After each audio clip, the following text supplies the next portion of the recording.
सजना आहिक दिन आही मोर सजना आहिक दिन आही मोर सजना मोला डोली माँ बैठा के ले जाही अपन अंगना मोला डोली माँ बैठा के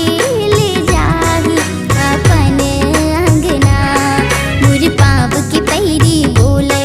मुर हाथ के कंगना बोले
सजना सजना सजना आहिक दिन आही मोर सजना आहिक दिन आही मोर सजना।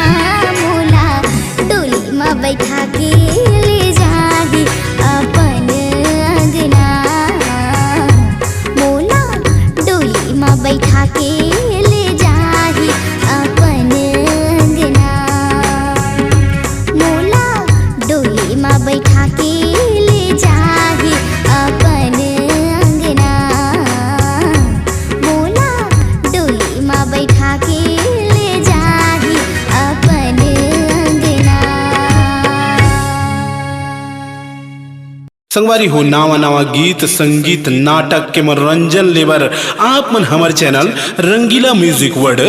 और रंगीला स्टूडियो ला सब्सक्राइब करके घंटी के बटन ला दबाए बर झन भुलाओ।